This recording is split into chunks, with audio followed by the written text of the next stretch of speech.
Today is June 6, 2022. My name is Rob Carr of Kalamazoo Right to Life, and this is Pro-Life Week. Well, a few things on the docket today. First, this is Monday, and at 10 o'clock this morning, the Supreme Court did not decide or release or announce the Dobbs ruling that will overturn Roe v. Wade. Every Monday, the court issues new rulings, and that didn't happen. So we have to wait another week to see if the court makes that momentous decision next week.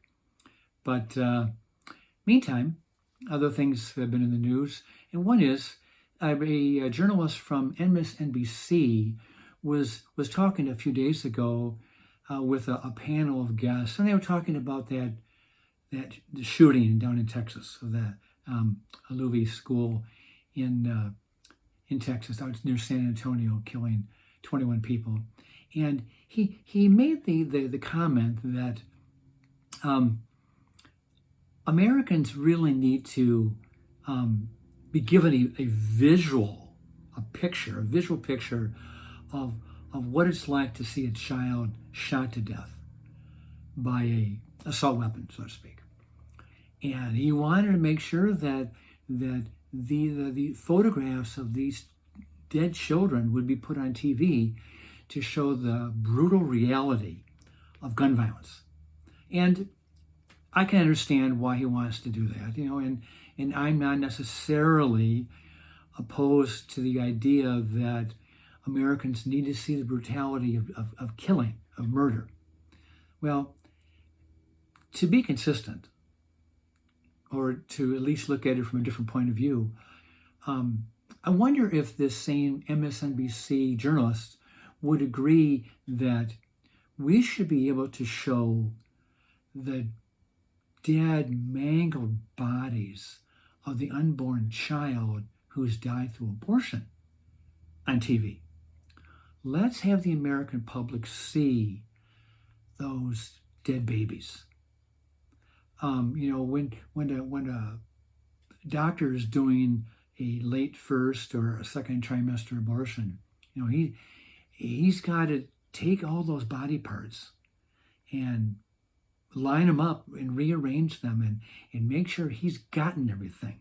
There's a leg, there's an arm, there's two arms. There's some feet, there's a foot. He's got to make sure that all the body parts were removed, because if they're not removed and they're still in the woman, she could have, an infection, which could be very, very harmful to her, and which is true. But that's the reality of abortion. The blood is not the blood of the mother, it's the blood of the child. The body parts, they're not the parts of the mother, they're the parts of the baby. This innocent victim who's been killed by the cold, unfeeling hands of the abortionist. I'm just going to read from what I've written here. If the media wants a serious discussion on abortion, now that Roe v. Wade is going the way of Dred Scott, then let's have a full-throated conversation. How will not getting an abortion harm the woman? And we hear women will die if they can't kill their babies. Women will die. How is not getting an abortion harming her? How is having the abortion detrimental to the baby? Who has more to lose? The mother's inconvenience? Remember, she can always put the child up for adoption to a loving home. What does the baby lose? So what does the mother lose? 9 months. She keeps the baby. She has to raise this child, perhaps the child that she doesn't want to raise. But maybe she'll have a change of heart when that little child is 1 or 2 or 3 or 4, who brings joy into her life and happiness and excitement to see that little baby, that little toddler running around having a blast, enjoying life. But what does the baby lose with abortion? He loses his life. She loses her life, her future, her right to go to school, her right to play on a playground. her right to have friends, her right to go to school. We talk about school shootings. What about her right to go to school? Her right to get married, to have a family of her own, children, have a husband, to have a future, to have a career. The baby loses everything with abortion. And the mother does not lose everything. Everything would be her life. And she does not lose her life.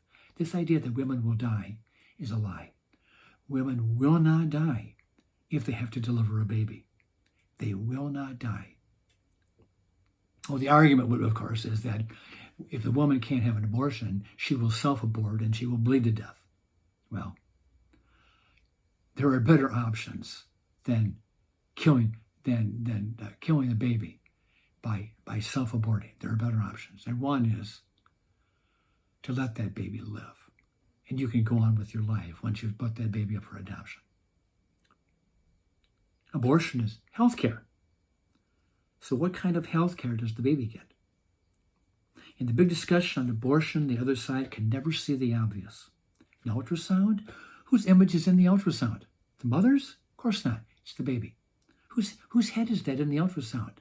Whose arms or legs are in the ultrasound? The mother? Of course not. It's the baby. So, but we hear all over and over again that the life of the baby does not count. It does not matter. The baby does not exist to the pro-abortion people. Just does not exist. It's not alive. It's not a human being. So, and that's ridiculous too, because if the baby is not alive, then it's not growing. Well, it's obvious that it's growing because the doctors have to make sure they get rid of it sooner than later, because a late-term abortion is far more complicated and difficult and dangerous for the woman than an early abortion. So the very fact that they have to have the abortion as soon as they can proves their point, that they know it's alive, they know it's growing, and because it's in the mother, they know it's human. But still, the baby has no value. No value. So here we are, 2022. The other side is no different than the slave owner of 1850. So how did the slave owner view the slave back in 1850?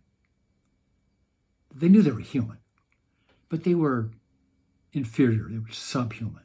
They were property. They were bought and sold like cattle. And here in the 21st century, the unborn is not human to the pro-abortion people. It's property of the mother. The mother has the choice to give it life or to have it killed. The slave owner had a choice. He could let the slave become free. He could free the slave, or he can keep it bound. I see very little difference between the mentality of the slave owner looking at the slave as property, and the pro-abortion people looking at the unborn as property of the mother. Very little difference, very little difference. And our pro-abortion friends and neighbors did not come up with the idea that the unborn baby is not human. Societies have long categorized certain people as superior, others as inferior. Remember, the Nazis did not invent the idea that Jews were parasites. The Nazis did not invent the idea that only racially pure Germans could rule. The Nazis did not invent the idea that handicapped or disabled people could be exterminated by the state. These ideas were percolating in German society for decades.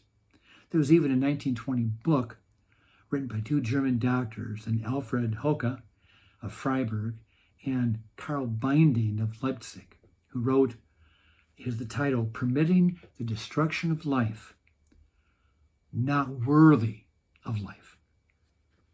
Euthanasia. And then 15 to 20 years later, we saw the Germans exterminate or euthanize about 250,000 German citizens, not Jews, but they were Aryans, the superior race.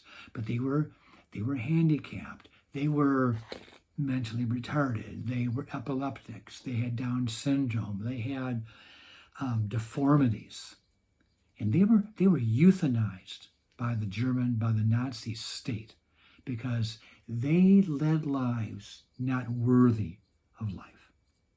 If you were disabled, you were a target of the Nazis. So, on another front, the CEO of the Babylon Bee. Do you know the Babylon Bee is a conservative Christian, I believe Christian, satirical website. And they put together some crazy, really funny satires on modern society. But the CEO was recently talking, and he made some insightful remarks about abortion and healthcare and the role of misinformation in this area. Here's a quote. Harmful misinformation is calling a baby a clump of cells. Harmful misinformation is calling abortion healthcare. Abortion, this is good. Abortion is healthcare the way rape is lovemaking. They're opposites. Harmful misinformation is presenting abortion, not adoption, as the best answer to unwanted pregnancy. Unquote. With that, I will let you go. But before I go, don't sign that petition. Whatever you do, don't sign it. If you see somebody with that petition, a circulator, challenge that person, because that is a dangerous proposal that would ban or nullify every single pro-life law passed in the state of Michigan in the last 40 years. Don't sign that petition. Well, we'll see next week if Roe v. Wade is overturned. With that, I will let you go, and I will see you next time.